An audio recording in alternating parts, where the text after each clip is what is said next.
Thank you, Your Honor. This is plaintiff's motion to lift the stay, enter an order of eviction, and release all funds that are held in escrow by the court to the plaintiff. This case drops us straight into a legal tug-of-war over money, property, and trust. At first glance, it looks like a simple eviction and escrow dispute, but dig deeper and it turns into a full-blown financial thriller. The plaintiff wants the stay lifted so they can evict and cash out the escrow, over $115,000. The defense, fighting to keep the house and the money locked up until Michigan's Court of Appeals decides. Stakes? Enormous. Emotions? Already boiling. You'll hear claims of broken promises, unsigned contracts, and even accusations that the plaintiff has pulled this stunt before. And presiding over it all, Judge Simpson, sharp, unflinching, and laser-focused on fairness. This isn't just about property, it's about whether a man loses the home he built with his own hands or walks away vindicated. Stay tuned, this one's a roller coaster.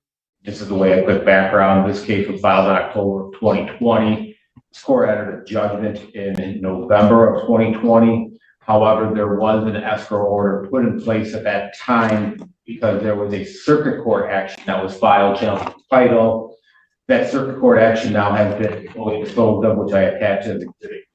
My motion were granted plaintiff's motion summary disposition, awarding title to the property to Mr. Tortora.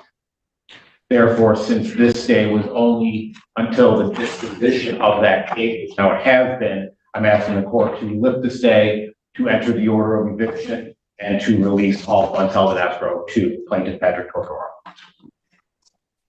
Mr. Fair. Well, Your Honor, we did supplement our answer to the plaintiff's motion to lift stay and to release escrow. As the court may know, the underlying case is currently before the Michigan Court of Appeals. There's a high likelihood of success because that case is about an unsigned agreement between the parties. And there was substantial actions between the parties after this unsigned agreement occurred. And that includes emails. So we believe that there's a high likelihood that this case will be overturned in the Michigan Court of Appeals. So that's really number one. But number two, Judge, with regards to the escrow, my clients have followed the court's order to the T. They have made all the escrow payments. My understanding that they have paid over $115,000 in escrow, and that doesn't even include the $60,000 they paid directly to the plaintiffs in this matter. Let's pause here. That number, $115,000 in escrow, is not small change. This isn't pocket money sitting in a trust. It's real capital frozen while both sides argue about who deserves it. The defense lawyer is leaning hard on compliance. Every order followed, every payment made, 0 defaults. It's a calculated move to show the judge their clients are the responsible, rule-following party. But here's the catch. The plaintiff's side wants that same money released, claiming the case's original reason for delay is gone. Question for the audience. If you'd already paid over $700,000 total, would you trust the system enough to keep paying while your fate sits on appeal? Or would you draw the line and risk contempt? That's the tension here. Compliance versus caution. Both sides are gambling on patience and principle. And the obvious concern, Judge, is that if the Michigan Court of Appeals rules on behalf of my clients, then there is almost impossible, as the court can imagine, that my clients can retrieve this $115,000 from the plaintiff in this matter.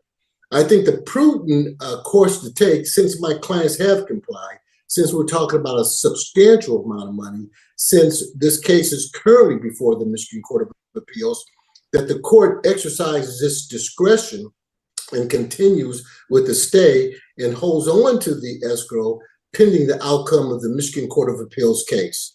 My clients are here today. Obviously, they are extremely concerned about this $115,000 plus that they paid in the escrow. They do want to hold on to their home. They have prosecuted this case. They've continued to prosecute this case. And it is discretionary on the court's part as to whether to continue with the stay. But I will point out to the court. Here's where legal nuance meets human desperation. Discretionary means Judge Simpson has full power to decide if the stay continues. That's a huge deal. It's not just black and white law, it's interpretation and equity. The defense appeals to sympathy and prudence. Look, Judge, they've done everything right. Let them keep their home until the higher court rules.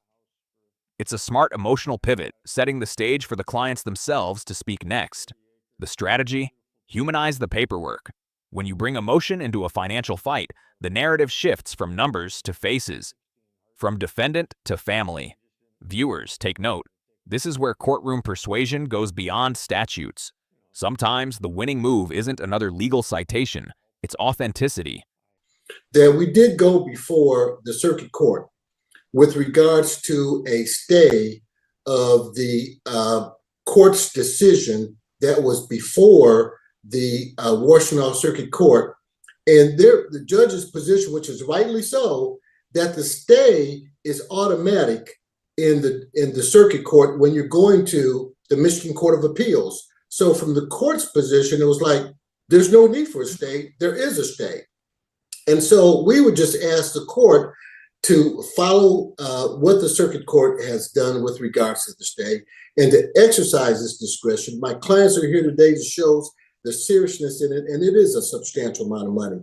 So I think this, in our opinion, Judge, and based upon the facts of the case, that we believe there's a high likelihood that the case will be overturned, that the court exercises this jurisdiction, continue with the stay, and hold on to the escrow. And I believe my clients may want to address the court, so I will defer to them at this time. State your name, please. Martin Yance. All right, you need to come to the podium if you would. Go ahead, sir. Hi, If you want. as you know, we've been fighting this for a long time. First it was with Chase Bank. My wife and I had, we paid cash for this house. We built it, took us a year and a half. Our kids, 4 kids, we all worked on that house for. You can feel the heartbreak here. Martin's not reading from a script. He's pleading from memory. The house isn't just real estate, it's a family monument. He talks about paying cash, building it brick by brick with his children, and then the twist, forced to mortgage the home because of his son's 16 heart surgeries. This is where courtroom drama becomes human tragedy. Every jurist, every viewer knows what that feels like. To build something with love and risk losing it to bureaucracy. Martin's emotion is raw, and it's powerful advocacy. He's not quoting law, he's testifying to pain. This moment might not win him the case, but it wins the audience's empathy. What do you think? Should emotional equity weigh as much as financial evidence in cases like this? A year and a half, got it completed, and it's on 30 acres, beautiful piece of property. The only reason we ever had a mortgage on it is my son had 16 heart surgeries, and we ran out of money. I had to take a mortgage on it. And, this gentleman, Pat Tora, offered to help us. I went to a law firm called Babby Law. There was a gentleman there that was an expertise in real estate. He used to own his own mortgage company. His name was Mattard. I had Pat Tora talk to him and make sure all the agreements, the paperwork was right. We agreed on the terms, and this mess happened. I mean, the guy refused to sign. Well, there's an affidavit from him. I don't know if you've ever seen this. Would you like to look at it? Well, what is it? It's an affidavit from Mattard. Well, I don't know. I don't know. Okay. I don't know that that's necessarily relevant. Anyhow, he explains how it happened. But anyhow, we're going to fight it, continue to fight it. We'll end up with that piece of property back, I'm assured. I mean, we've never been late. When our mortgage was through Washington Mutual, and they went out of business and went to Chase Bank, we continued making payments. And then Chase Bank called up, it wasn't just us, thousands and thousands of people's loans for no reason. And even though we continued to make the payment, they actually sold our house at sheriff's sale for I think it was $45,000. But it's crazy that we're in this situation. That's our retirement. We have over $1 million wrapped up in that piece of property.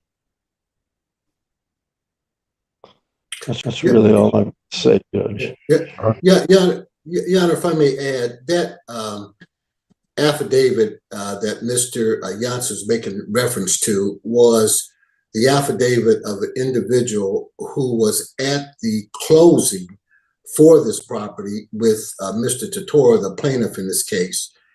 And they were all there, ready to go. All the documents were ready to be signed. And Mr. Totora didn't show up. And so that's what the litigation was about. It is an unsigned agreement. So it's not like they had this oral agreement. It was an agreement that the parties had agreed to, but Mr. Totora didn't show up. Now the story sharpens. An unsigned contract. That's the heart of this whole disaster. The defense claims both sides had agreed, documents were ready, but the plaintiff never showed to sign. No signature means no enforceable deal. But in property law, things can get murky fast if actions afterwards suggest both parties still behaved like there was a deal. That's why this case is tangled up in appeal. And the defense adds a bombshell, alleging the plaintiff's wife owned the title company and promised to take the paperwork home. If true, that's ethically messy. Viewers, this is classic legal suspense. Trust broken, paperwork missing, and credibility on trial. Ask yourself, is this negligence or manipulation? And how much should a handshake be worth when millions of dollars in family homes are involved? And they went forward with the closing. And then after the fact, he refused to sign it. And he did everything in furtherance. What you need to know, though, is that Mr. Tora's wife owned the closing company, the title company. And I've known her for a long time, and she promised us she would take the paperwork home to her husband that night and he'd sign it. And now we're in this mess because he didn't. Yeah, and lastly, Judge, what I also point out is that this is not the only time Mr. Totora has done this. The similar, almost identical situation is before Judge Ewell in the Wayne County Circuit Court, where Mr. Totora did the same exact thing in terms of the documentation. So he's got a history of doing this, and it's just highly unfair to allow the escrow to be given to Mr. Totora under these circumstances. And it's not like, you know, he's not, well, Judge, I don't have to tell you about escrow. You know that he will still be in a position of not being harmed as long as the court has the money. And Mr. Yance and Mrs. Yance will continue to make escrow payments. Thank you. Ms. Yance, is there anything you want to say, ma'am? Is there anything you wanted to say? You're good? Okay. You're welcome. I guess my question is what harm is there to plaintiff if they're continuing to make payments? This is judicial restraint at its best. Judge Simpson isn't swayed by emotion. He's asking the core question, what's the actual harm? If the defense keeps paying into escrow and nobody's losing immediate money, why rush? It's a logical, fair-minded challenge. Judges often use questions like this to test both sides' logic. The plaintiff claims abandonment and risk, but they have no real proof, only hypotheticals. Simpson spots the weakness. Speculation doesn't justify payout. This is where experienced judges shine. By stripping the drama down to practical harm, he reasserts control over a courtroom brimming with tension. Audience question: do you think a judge should prioritize fairness or speed when justice and property sit on the line? To the court. And I mean, ultimately, what harm comes to the plaintiff? The defendants do not reside in the property, Your Honor. It's been abandoned.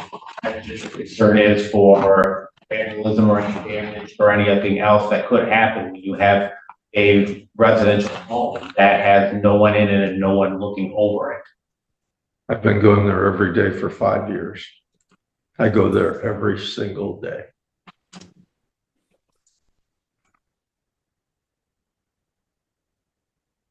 But there hasn't been any, hold on, sir, please. But there hasn't been any vandalism or anything. I mean, when you tell me that, that sounds like something speculative that may happen in the future regarding this particular piece of property. And so you should give us some money, and I don't know how that prevents what you're claiming may be a problem. No more speculative, Your Honor, than Mr. Ferris asserting that he thinks there's a high likelihood of success on appeals. I didn't address Mr. Fair. I'm addressing you. And I'm saying what harm comes to the plaintiff if the court is holding the money pending the final resolution, whenever that may be, of this case. My client's paying all carrying costs. He's what? Paying all the carrying costs. What costs have they incurred? Property taxes and insurance.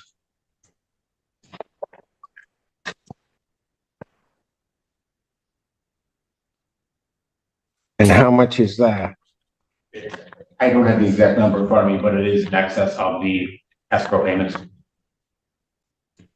The property taxes? Yes, because it's on 30 acres and it's a very large residential home. There's about $115,000 in here. And you're telling me on 30 acres, and I know where the property is located. I know Washtenaw County very well. You're going to tell me the taxes are that? It's been 4 years, Your Honor. Hold on. I live on 10 acres. And I'm going to tell you what, if in 4 years, well, I guess we have to triple it. I had $100,000, not a chance. We're Washtenaw, not Oakland County. Excuse me. As I referenced, Your Honor, I have not seen the text, but I don't know exactly what. So you don't know? I disclosed at the court. I do not know the exact number of texts. This exchange is a masterclass in courtroom logic. The plaintiff's lawyer stumbles when asked for numbers, real numbers. In front of a meticulous judge, that's a blunder. Simpson calls out the vagueness, you don't know?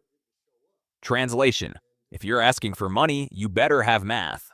Moments like this remind us why credibility wins cases. A shaky answer can sink an argument faster than any legal citation can save it.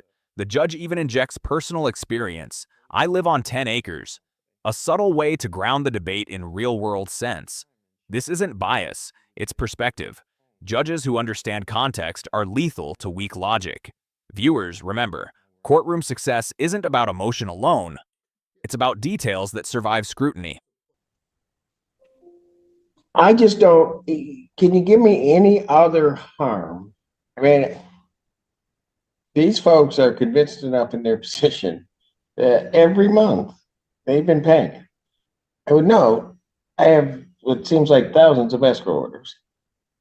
They haven't missed a heartbeat on any of these payments. It is paid into the court on time. So I don't look at this as something where they're attempting by filing to the Court of Appeals to just delay and string out this matter. And plaintiff wants the escrow, but at some point, the escrow is going to have to be disposed of. That's clear. But I don't understand why now. Why don't we wait until the litigation is finished? We don't know when that's going to be. And Your Honor's escrow order with this stay was clear that it only went until the circuit court came. Well, I can issue a new escrow. I mean, but I don't want to do that if plaintiff can show me some reason why I should hold or I should release this to plaintiff when the litigation is not finished. Your Honor, your order from. Okay, let's get rid of that because I'll just change it. If that's your argument. I mean, I'll just change the order. I mean, again, counsel, I am asking just because the court rule in certain respects would require me to try to figure out and dispense with the escrow as justice would require. I'm trying to figure out what harm comes to plaintiff if I don't release it. I get their side. They're actually paying on a piece of property that they don't know in the end if it really is going to be theirs. I mean, they're litigating it, but they don't know. But they're paying faithfully every month. And so I'm trying to figure out what harm comes to plaintiff if it takes the Court of Appeals a year and they're paying. What harm? As I mentioned before, it's the carrying costs and then not having the ability to access and use the funds for other purposes.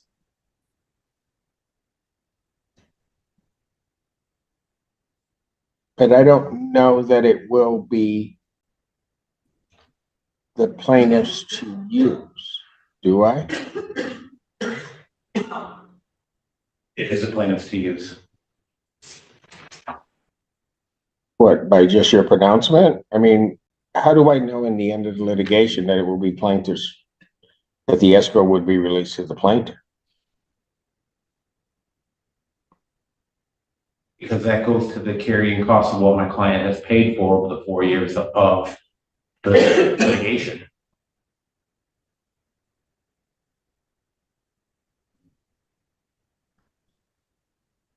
If the defendants are successful, where do you think the escrow goes? My client? If the defendants are successful? Yes. Oh, okay. Well, there may be the part of the problem as to why you think you deserve it. Here's what I'm going to do. I'm not releasing any of the escrow.